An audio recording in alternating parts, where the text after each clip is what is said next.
The wizard studies में आप सभी लोगों का एक बार फिर से स्वागत है। केंद्रीय गृह मंत्रालय ने यूएपीए के तहत हिज्ब उत तहरीर को आतंकवादी संगठन घोषित कर दिया है। तो आज हम हिज्ब उत तहरीर के बारे में सारा डिटेल जानेंगे कि ये कब स्थापना हुई, कहाँ की है। तो आइए देखते हैं। 1953 में जेरूसलम में तकीउद्दीन अल नबहानी द्वारा स्थापित किया गया था। इसका उद्देश्य था शरिया कानून द्वारा शासित एक वैश्विक इस्लामी खिलाफत की स्थापना करना तथा मुस्लिम बहुल देशों में धर्मनिरपेक्ष सरकारों को उखाड़ फेंकना। इसकी उपस्थिति कहाँ है इसे भी समझें।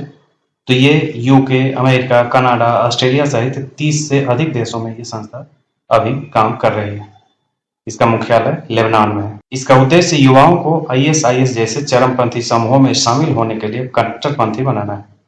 ऑनलाइन प्लेटफॉर्म और दावा बैठकों के माध्यम से आतंकवाद के लिए धन जुटाने और इसकी विचारधारा को बढ़ावा देना इसमें शामिल है। जर्मनी, मिस्र, ब्रिटेन और कई मध्य एशियाई और अरब देशों ने इस पर प्रतिबंध लगा दिया है।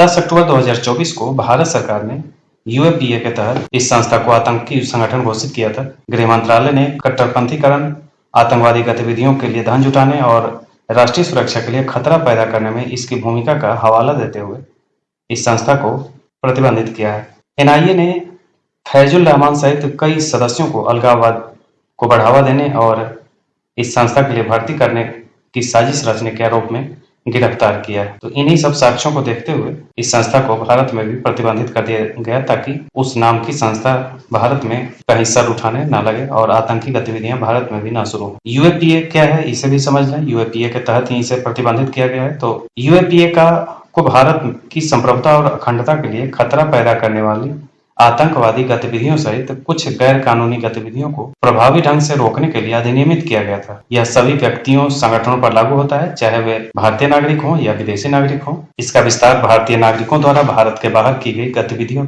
या कार्रवाइयों तक है। यह अधिनियम सरकार को आधिकारिक राजपत्र में अधिसूचना के माध्यम से किसी भी संगठन को गैर कानूनी घोषित करने का अधिकार देता है। इसमें आतंकवादी कृत्यों को परिभाषित करने और दंडित करने के प्रावधान शामिल हैं, जिसमें आजीवन कारावास और मृत्यु दंड सहित कठोर दंड का प्रावधान है। यूएपीए कानून प्रवर्तन एजेंसियों को आतंकी गतिविधियों में शामिल होने के संदेह होने पर बिना किसी मुकदमे के व्यक्ति को हिरासत में लेने की अनुमति देता है। 2004 और 2019 में 2 बार इसमें संशोधन हो चुके हैं। 2004 में इसमें आतंकवादी कृत्यों की विशेष परिभाषा शामिल की गई और सरकार को आतंकवाद में शामिल संगठनों को प्रतिबंध लगाने का अधिकार दिया गया था।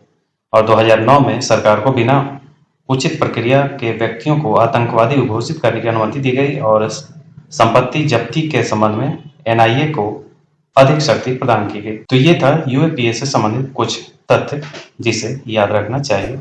इसी के तहत इस संस्था को प्रतिबंधित किया गया है। इसी रंग के अन अपडेट के साथ हम फिर मिलेंगे। आज के लिए इतना ही। धन्यवाद।